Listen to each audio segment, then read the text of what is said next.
I would like now to share some really beautiful, memorable moments that are emblazoned in my heart and in my mind. And I will tell you that when I play for a patient and something, something really touches my heart, from that point on, every time I play that song, I'm playing for that patient. I carry that patient around with me forever, actually.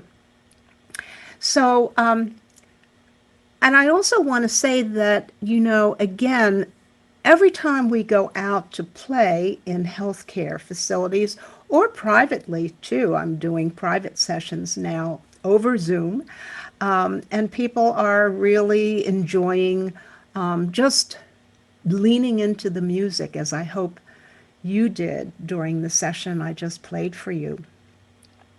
So many years ago, soon after I started Bedside Harp, I had a student who came from the West Coast to study with me, and she had this idea of having a bedside harp west. She wanted to bring bedside harp to California. And she spoke to a hospital in Marin County, which is just outside of San Francisco, and they thought it was a good idea. And one thing and another, I was invited to come out there to explore the possibilities. So off I went, 3,000 miles with my little harp. And again, no one in the hospital had ever experienced the harp before in their environment. And so I knew that the administrators would probably take me to one of the more challenging units, patient units. Because, of course, the first thing I say to a new hospital is take me to your patients. And I never know where I'm going to go, but I have the sense that I'm going to be where I'm supposed to be that day. And this day was no different. So I started strolling with my harp, with a gaggle of administrators behind me, paying attention to, everybody who passed, what their expressions were, and so forth. And when I walk in a hospital, I walk, I walk kind of like a moonwalk. It looks like I'm going somewhere, but I'm really taking my time. And I'm doing that for several reasons. One is to calm myself and to bring myself into the space. I never know what is going to meet me. And if I have all kinds of things going on in my head, I'm not going to be open to be able to serve the best way. So I'm breathing in and breathing out. I don't just teach it, I practice it as well.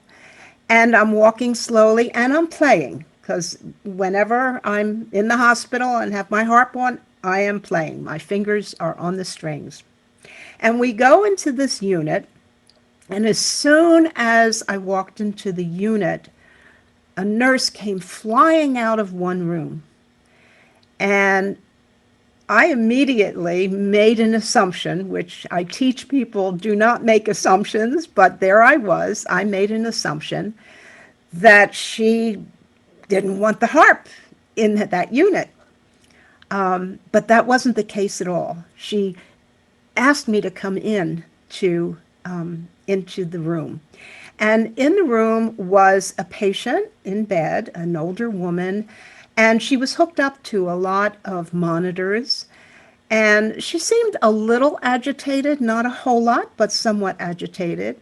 And so I played very slowly and softly, something called entrainment that I teach in our classroom modules. And it's meeting the person where they are, where you believe they are, based on your looking at the breathing and maybe other body clues that you can get. So meeting them where they are musically, and then slowing down. And so that's what I did. And as I slowed down, she slowed down and became really quite quiet, peaceful. And the nurse then asked me to sit down. And they ask us to sit down because they want to make sure that we're not going to run out of the room and go play for another patient. So I knew I was going to be here for a little while, and I took the seat. And I couldn't see the patient as well from the seat, but I wanted to agree to what the nurse wanted me to do. And I continued to play. And then at one point, I looked over, and the nurse was taking off the monitors from the patient. And I thought, that's odd, but I continued to play. And it turned out that the patient had passed away very gently, very peacefully. I came to find out afterward, when I always play after having an experience like that. I stay in the room and I play as much for myself as for perhaps the spirit of the person who has just passed. And when I finally got up and went outside the room, there was this whole group of administrators that had been watching this whole situation. And they said, "Do you know what you just did?" And I said, "Well, yes, I went in and I played, and, it seemed to really calm her. And she has passed away." They said, "Well, you have no idea. She's been struggling with this, with dying, for days and days and days, waiting for the arrival of her son, who made it clear to us that he is not coming. And so your music just opened her up and allowed her to pass as she needed to pass." So of course I was very, very taken by that. And when something like that happens, when I play through a person's passing, I want to take a break at the very least. I want to be able to go off and, do what I need to do for myself to honor that person and that spirit. But at the end of the hallway, there was a woman who was gesturing for me to come into that room. Oh boy, okay, what to do? I have all these administrators, and this woman is wanting me to come in, so of course I went in. And in that room, there was a woman in bed who was sleeping, an older woman, and there was also what turned out to be her daughter and son-in-law in the room. And the daughter said to me, "Do you know any Yiddish songs?" And I said, "Sure." We, at Bedside Harp, we encourage our students to play, the music of a lot of different ethnic groups and religious groups and so forth. And so I knew a lullaby. I'll play it for you, a little bit of it.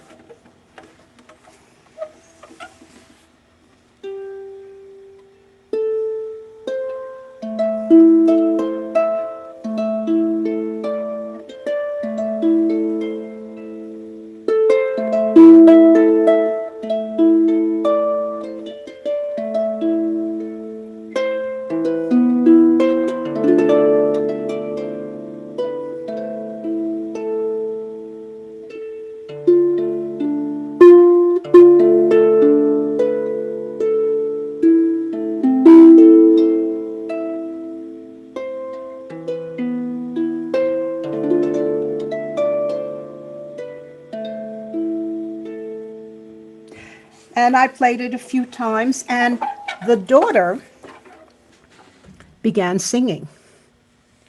And it touched me very deeply because I imagined that the mother, who was in the bed sleeping, probably sang this to her daughter many years earlier.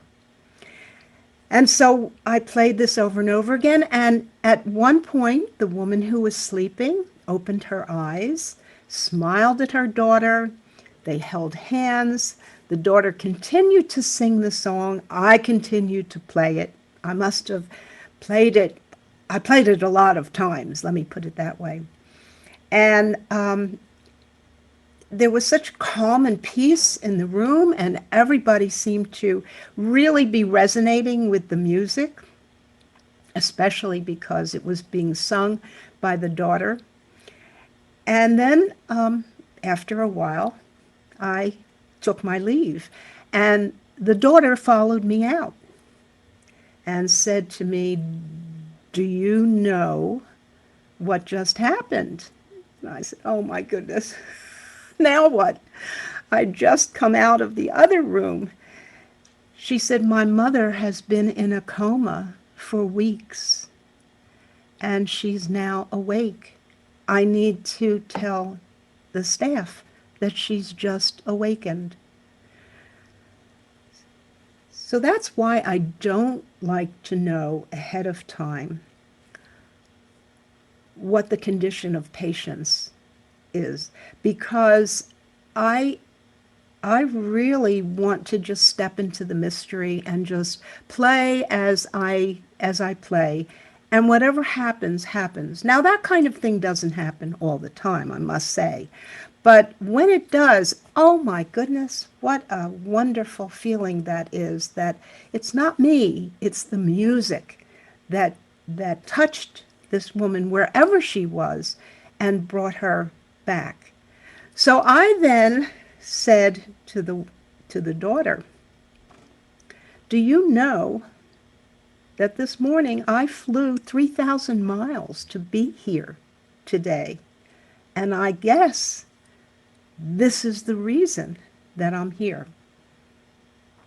So she was certainly very, very thrilled about that as well.